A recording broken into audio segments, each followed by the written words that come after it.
Most ghost stories start slow creaking floors, flickering lights, that kind of thing. But not the Bell Witch.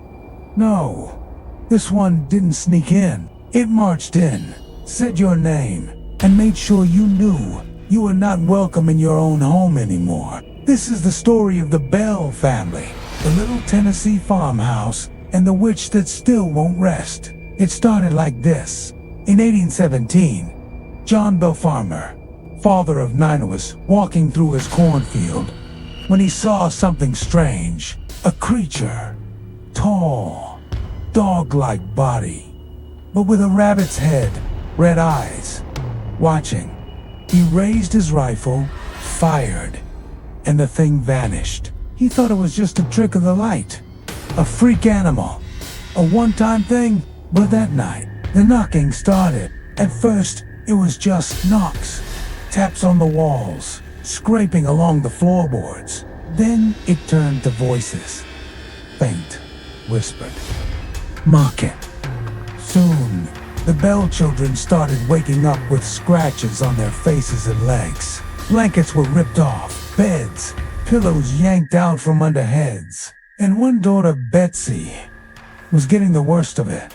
Slaps, bruises, hair pulled so hard it came out in clumps. She'd scream in the night, and the family would rush in to find nothing except a voice, a woman's voice, clear as day, saying, "You can't protect her." They tried everything.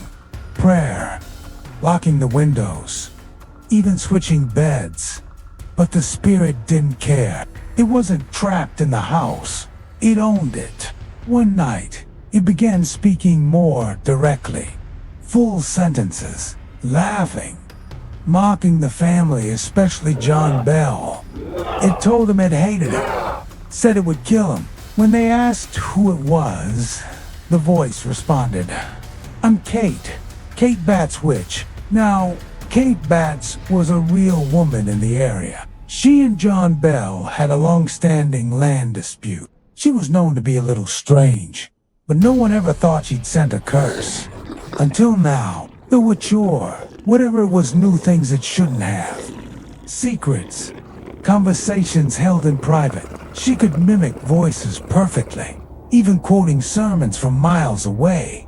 Word spread. People came from across the state to see the Bell Witch. Some laughed until they heard her speak, or saw things move, or felt a slap across the face from nothing. Even Andrew Jackson, yes, the future president, came to investigate. He arrived with a wagon team. Skeptical, he said, "I'll know if it's a hoax." That night, the horses refused to move forward, the wheels locked in place, and a voice whispered, "You may go no further." Jackson turned around. He never came back. Things got worse for John Bell. He became sick, weak, fainting. His tongue would swell, his jaw locked. Sometimes he couldn't speak for days. And the voice, it taunted him. "John Bell is mine. He will die soon." In 1820, they found a mysterious vial by his bed. No one recognized it. The witch laughed. "I gave him the poison. They tested it on the cat. The cat died instantly. They burned the vial. But the damage was done. John Bell became, they say, the only person in U.S. history to be killed by a ghost. At his funeral, the witch cackled, loud, cruel, sang songs, mocked the mourners. Then, she was gone. For a while, she returned years later, promised to visit again in 107 years. And in 1935, strange things did begin again in that area. Flickering lights, missing items, voices in empty rooms. But the Bell Witch doesn't need a calendar. Some say she never left at all. Final thought. The Bell Witch wasn't just a haunting. It was a conversation with something that hated, mocked, and punished. A spirit that didn't just move things. It moved people, broke families, predicted death, and worst of all, it knew your name. So if you're ever in Tennessee and the wind feels a little too cold, and you hear a woman's voice say something only you should know, you might want to run. Because Kate, she still talks.